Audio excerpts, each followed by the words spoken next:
भारत और fit India का super hit bulletin आप देख रहे हैं। आपके साथ मैं हूं साक्षी मिश्रा। गुड मॉर्निंग, स्वागत है आपका आपके फेवरेट मॉर्निंग शो में। मैं हूं आपके साथ श्वेता श्रीवास्तव। तो एक बार फिर से लेकर हाजिर है देश दुनिया की तमाम बड़ी खबरें। तो अगले 1 घंटे तक बने रहिए हमारे साथ फिट इंडिया के सुपर हिट बुलेटिन में, और उसके बाद हम आपको दिखाएंगे फ्रेश एंड फास्ट भी। एक बड़ी खबर आपको बता रहे हैं, ब्रेकिंग न्यूज के साथ शुरुआत करेंगे मॉर्निंग शो की, जहां दिल्ली से बड़ी खबर है। एक 4 मंजिला इमारत गिर गई है और बताया जा रहा है कई लोग इसमें दबे हो सकते हैं। और इसी को लेकर पुलिस और एनडीआरएफ की टीमें मौके पर मौजूद है, जो कि राहत बचाव कार्य को आगे बढ़ाती हुई देखी जा रही है। लेकिन अचानक से ये भरभरा कर 4 मंजिला इमारत गिर गई है। मुस्तफाबाद इलाके में ये बड़ा हादसा हुआ है और कोशिश यही है, प्राथमिकता यही है कि जल्द से जल्द जो दबे हुए लोग हैं उन्हें बाहर निकाला जाए। बताया जा रहा है 15 लोगों को अभी तक निकाल लिया गया है, लेकिन कुछ और लोग ऐसे हैं जो अभी मलबे में दबे हो सकते हैं। हालांकि देखिए, वजह नहीं पता कि अचानक से कैसे ये बिल्डिंग गिर गई। अगर पहले से इस बिल्डिंग की हालत ठीक नहीं थी तो पहले से नोटिस क्यों नहीं दिया। अपडेट जो मिल रही है वो ये कि 4 लोगों की मौत अब तक हो चुकी है इस पूरी बिल्डिंग गिरने की वजह से।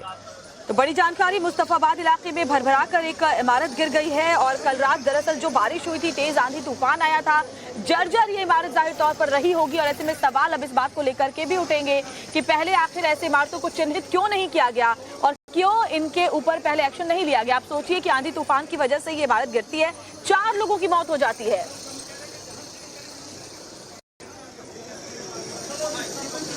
तो अभी कुछ और लोग फंसे हो सकते हैं, उन्हें भी निकालने की कवायद जारी है। एनडीआरएफ की टीम वहां पर मौजूद है।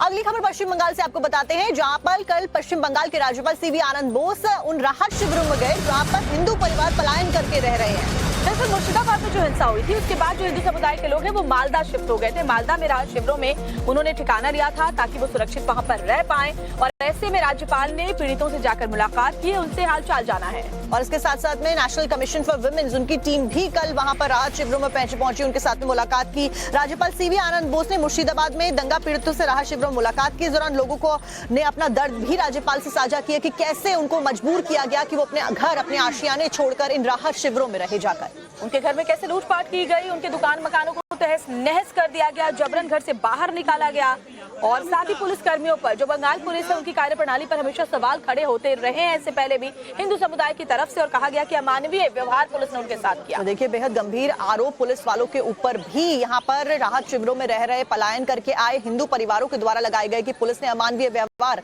उनके साथ में किया। इस बीच क्या कुछ कहना था राज्यपाल का, वो आप सुनिए। Yes, I met the family members who are in this camp. I had a detailed discussion with them, listened to their grievances, understood their feelings. They also told me what they want. Certainly, further action, effective action, proactive action will be taken. तो देखिए, Bangladesh border से सटे हुए मुर्शिदाबाद का जो इलाका है, वहां जिस तरीके की हिंसा हुई थी, हिंदू समुदाय को टारगेट किया गया था, उसको लेकर पश्चिम बंगाल की मुख्यमंत्री ममता बनर्जी बुरी तरह घिरती हुई नजर आ रही हैं। एक तरफ जहां पश्चिम बंगाल के राज्यपाल सीवी आनंद बोस मुलाकात करने के लिए गए पीड़ितों के साथ में, वहीं दूसरी तरफ एनसीडब्ल्यू की टीम और एनएचआरसी की टीम को भी रिपोर्ट बनाने के लिए कहा गया। और एनसीडब्ल्यू की टीम ने कल महिलाओं के साथ में बैठकर उनके दर्द सुने और उनकी परेशानियां सुनी। तो महिला आयोग और साथ ही साथ मानवाधिकार आयोग की टीम वहां पर पहुंची है ताकि रिपोर्ट बनाई जा सके। हिंदू समुदाय के लोगों पर कैसे वहां अत्याचार किया गया था, महिलाओं के साथ क्या छेड़छाड़ भी की गई थी, इन तमाम बातों की जांच और उसके बाद रिपोर्ट बनाने का जिम्मा दोनों टीमों ने उठाया है और जाकर मुलाकात की है। कुल मिलाकर ममता बनर्जी फिलहाल हर तरफ से घिरती हुई नजर आ रही है। एक तरफ बीजेपी लगातार हमलावर है, कोर्ट के आदेश आए, कोर्ट को इंटरफेयर करना पड़ा पूरे मामले में। दूसरी तरफ एनएचआरसी की टीम, राज्यपाल का वहां पर जाना और एनसीडब्ल्यू की टीम पर वहां पर भी जाना लगातार ममता बनर्जी के ऊपर तमाम सवाल खड़े कर रहा है। और ये 3 तस्वीरें आपके सामने वहां के हालात को बयां करते हुए।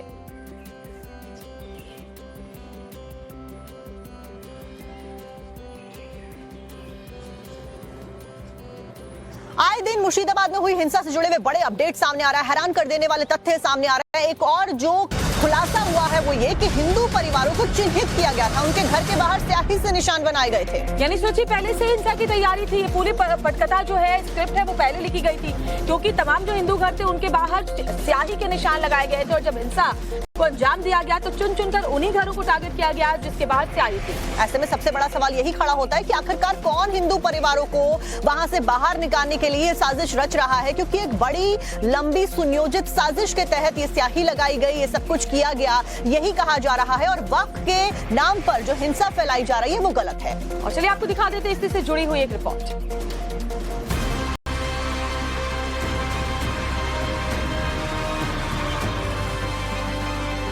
काटेगा हम लोग का ऐसे खून लगाएगा, इसीलिए ये सब निशाना दिया है।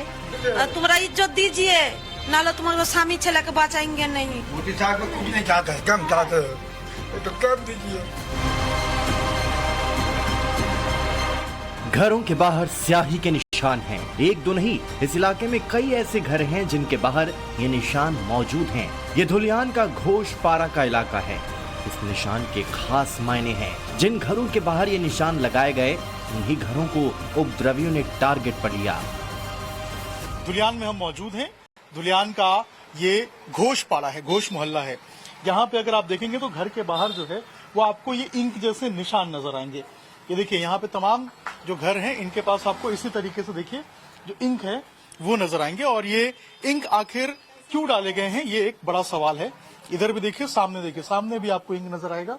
दूसरी तरफ यहाँ भी जो है वो इंक डाला हुआ है। इस इंक के पीछे का राज क्या है, ये पुलिस जो है उसको जांच करनी चाहिए कि आखिर ये इंक क्यों डाला है। लेकिन अगर आप देखेंगे और समझेंगे इस इंक को, तो एक तरीके से यहाँ पर निशानियां बनाई गई हैं इन घरों के ऊपर। और ये वही घर हैं जिनके ऊपर अटैक हुआ है, इन पे इंक के निशान हैं, इन घरों के ऊपर अटैक हुआ है। तो क्या चिन्हित करके, टारगेट करके इन घरों को अटैक किया गया था, बड़ा सवाल है। आपके घर में भी तोड़फोड़ किया गया था? किया है। आपके घर में भी हुआ है? क्या है? तो ये जो निशान है ये किस लिए दिया गया? पता नहीं है कैसे किया है, कौन किया है, हम लोगों को पता नहीं है। लेकिन हम लोगों का ऊपर बहुत अटैक हुआ है, बहुत हमला हुआ है। हम लोग किसी तरह अपना जान बचाया है, बचा के है हम लोग, लेकिन हम लोग सेफ्टी नहीं है। जिन घरों पर ये निशान मौजूद हैं, वो हिंदुओं के हैं। इलाके के लोगों का कहना है कि हिंसा के पहले यहाँ कोई निशान मौजूद नहीं था और जब हिंसा भड़की तो उन्हीं घरों को टारगेट किया गया जहाँ ये निशान मौजूद थे। एक घर है और यहाँ पे देखिए इंक के निशान है। और अब घर के अंदर अगर आप आएंगे तो देखिए किस तरीके से, ये देखिए यहाँ पे इसको तोड़ दिया गया है। और इसके अंदर देखिए, इसके अंदर आएंगे अगर आप तो यहाँ इनकी दुकान थी। ये देखिए दुकान के अंदर, घर में इन्होंने दुकान बना के रखा था। ये देखिए ये पूरा खाली कर दिया गया, लूट लिया गया यहाँ से। ये देखिए यहाँ पे, और ये दुकान के अगर अंदर आप आएंगे तो ये देखिए ये दुकान में कुछ नहीं बचा है। ये देखिए ये पूरा लूटपाट कर लिया गया। और अब बात बागेश्वर धाम के पंडित धीरेन्द्र कृष्ण शास्त्री की, जो अपने बेबाक अंदाज के लिए जाने जाते हैं। और देखिए जब भी कुछ कहते हैं तो बिना संकोच, बिना हिचकिचाहट के वो खुलेआम कहते हैं अपनी बात। और इस बार लेकिन बाबा अपने बयानों में ऐसा फंस गए कि वहां पर मौजूद भक्तों ने भी बाबा की बात को लोगों के सामने रखा। आपको दिखाते हैं।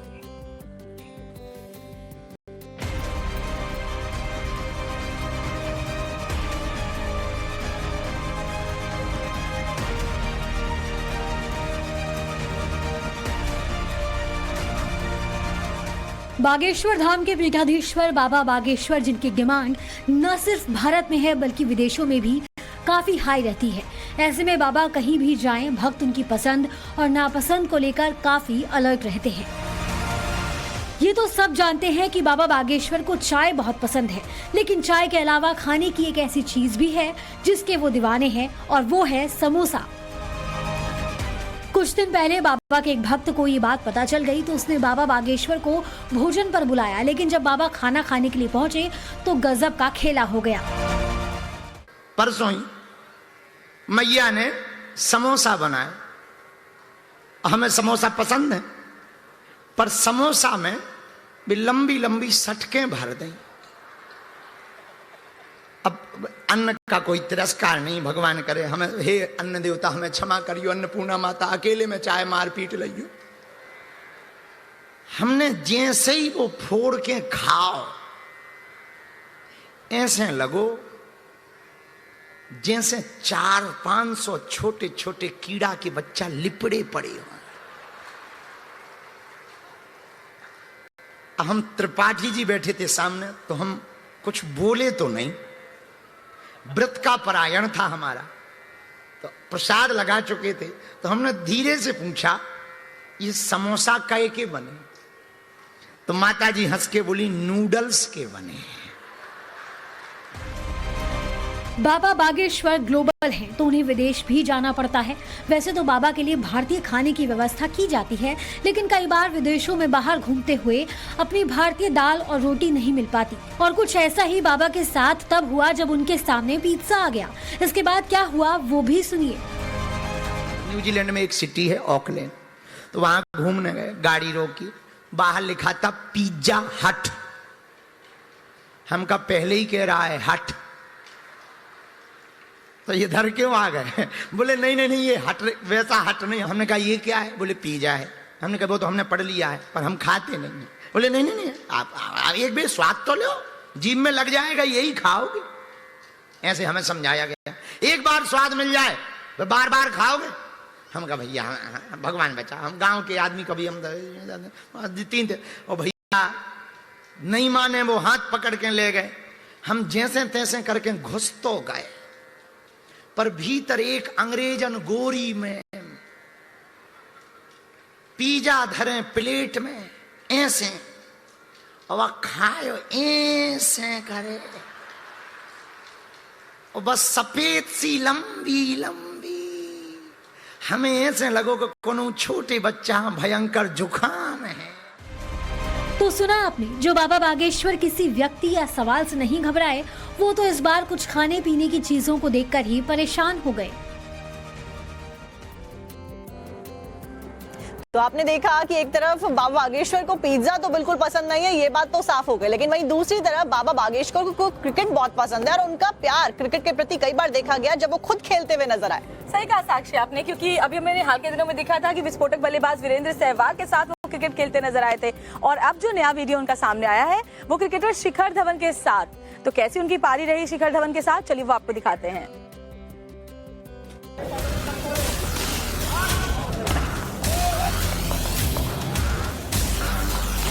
क्रिकेट की पिच पर बाबा बागेश्वर और सामने टीम इंडिया का गब्बर, दोनों की ऐसी मुलाकात हो गई चौकों और छक्कों की बरसात।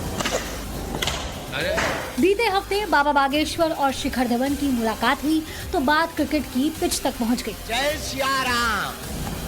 मैदान में उतरकर शिखर धवन ने जब बल्ला थामा तो बाबा बागेश्वर भी रनर अप पर पहुंच गए और ऐसी चक्कर घिन्नी डाली कि गब्बर के भी पसीने छूट गए। पहले तो शिखर धवन ने कुछ गेंदों पर शॉट्स लगाए, लेकिन दुनिया भर के दिग्गज गेंदबाजों के पसीने छुड़ा देने वाले शिखर धवन बाबा की बॉल पर क्लीन बोल्ड हो गए। शिखर धवन के आउट होते ही बैट बाबा बागेश्वर के हाथों में जा पहुंचा और रनर अप पर खुद थे शिखर धवन। बॉलिंग के दौरान शिखर धवन ने बाबा बागेश्वर पर हर दांव आजमाया, लेकिन शॉट तो करारा ही देखने को मिला। क्रिकेट की पिच पर टीम इंडिया के गब्बर के साथ बाबा बागेश्वर ने ऐसी धुआंधार पारी खेली कि जिसने भी देखा वो हैरान रह गया।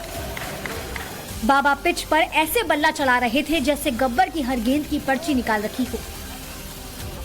दरअसल हाल ही में मुंबई से सटे भिवंडी में कार्यक्रम का आयोजन हुआ, जिसमें शिखर धवन भी पहुंचे और वहीं दोनों की मुलाकात हुई और बात क्रिकेट पर पहुंच गई। बाबा को बल्ले से कितना प्यार है, इसकी एक और तस्वीर देखिए। कुछ दिन पहले ही पंडित धीरेन्द्र कृष्ण शास्त्री ने विस्फोटक बल्लेबाज रहे वीरेंद्र सहवाग और मुंबई पुलिस के साथ पिच पर हाथ आजमाया था। सहवाग के साथ भी बाबा ने चौकों और छक्कों की बरसात की थी और जमकर बॉलिंग भी की थी।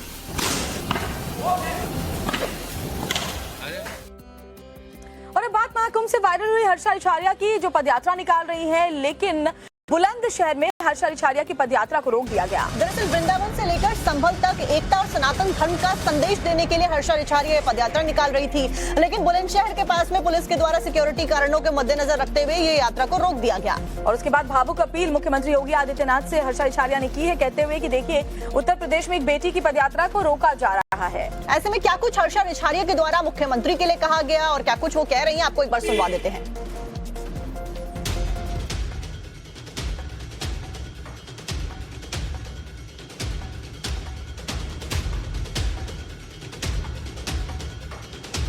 युवाओं को धर्म से जोड़ने का बीड़ा उठाकर पदयात्रा पर निकली हर्षा रिछारिया लगातार सुर्खियों में बनी हुई हैं। लेकिन उनकी सनातनी युवा जोड़ो पदयात्रा संभल पहुंचेगी या नहीं, इस पर सवालिया निशान लग गया है, क्योंकि हर्षा की पदयात्रा को पुलिस प्रशासन ने बुलंदशहर में ही रोक दिया।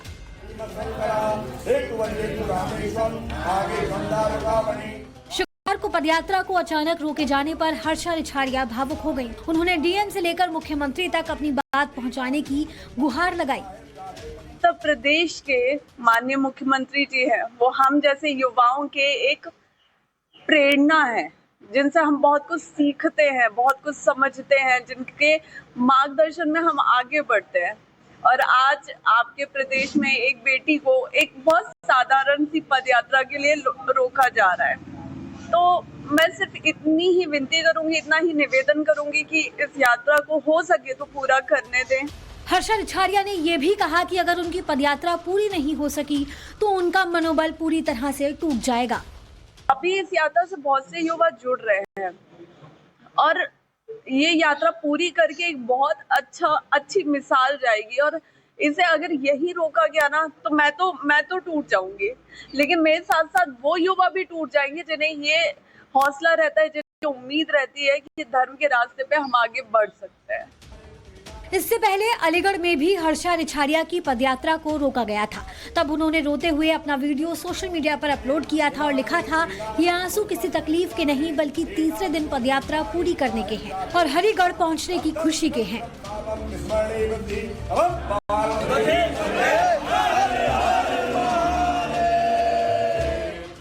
दरअसल हर्षा रिछारिया की यात्रा मुस्लिम बाहुल क्षेत्रों से होकर भी निकल रही है।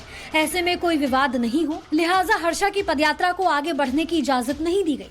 14 अप्रैल को हर्षा रिछारिया ने वृंदावन से बांके बिहारी का जयकारा लगाते हुए पदयात्रा की शुरुआत की, जिसका 21 अप्रैल को संभल में समापन होना था।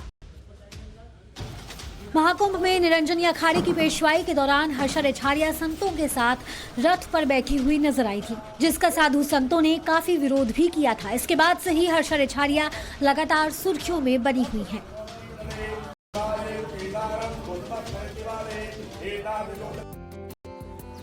बाबा के भक्तों के लिए एक बहुत अच्छी खबर है और अगर आप भी मानसरोवर की यात्रा करने के बारे में सोच रहे हैं तो अब आप कर सकते हैं, क्योंकि 5 साल से जो यात्रा बंद थी अब उसके लिए रास्ते खोल दिए गए हैं। और देखिए, विदेश मंत्रालय लगातार इस यात्रा को लेकर के चीन से बात भी कर रहा है, यानी कि जल्द ही तारीखों का भी ऐलान हो सकता है कि यात्रा की शुरुआत कब से होगी।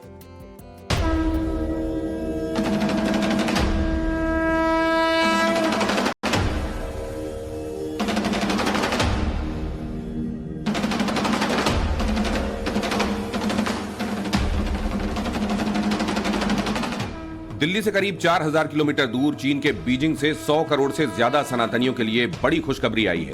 खबर यह है कि एक बार फिर भगवान भोलेनाथ के घर तक जाने का रास्ता खुलने वाला है। मानसरोवर यात्रा की शुरुआत भारत और चीन के डिप्लोमेटिक रिश्ते के 75 साल पूरे होने के मौके पर हो रही है। 26 मार्च को बीजिंग में इसी मसले को लेकर दोनों देशों के विदेश मंत्रालयों के अफसरों की बैठक हुई थी। दोनों पक्षों ने इसी साल जनवरी में विदेश सचिव और चीनी उप विदेश मंत्री की बैठक में तय किए गए दिशा निर्देशों की समीक्षा की। समुद्र तल से 21,778 फीट की ऊंचाई पर स्थित यह है कैलाश पर्वत। स्कंद पुराण में पंच कैलाश को शिव पार्वती का धाम कहा गया है।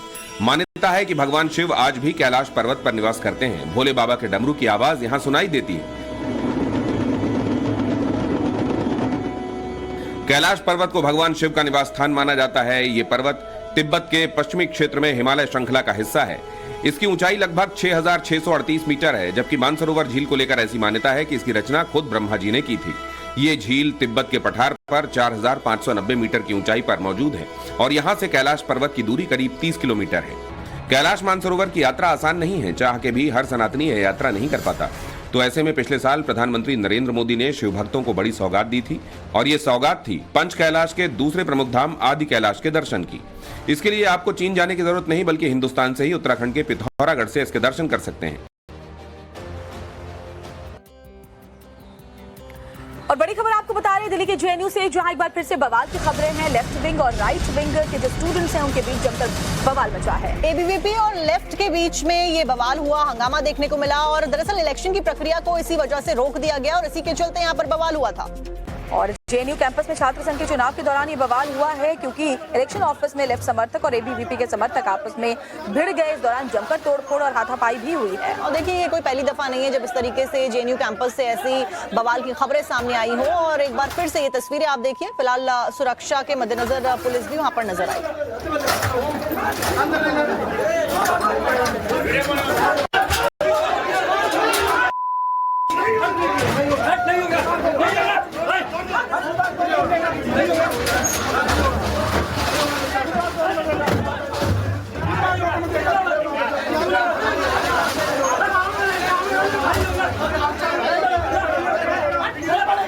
और अगली खबर आपको भोपाल के बहुत पौश इलाके से बताते हैं, जहां पर सबसे हैरान कर देने वाली एक मामला सामने आया। फ्लैट के अंदर 30 से 40 साल पुरानी एक मजार मिली है। और सोचिए, सरकारी आवास के अंदर मजार का मिलना, जाहिर तौर पर इसके बाद हड़कंप मच गया है। जहां जांच की बात ऑफिसर्स की तरफ से कही जा रही है, वहीं हिंदू संगठन इसे लैंड जिहाद का नाम दे रहे हैं।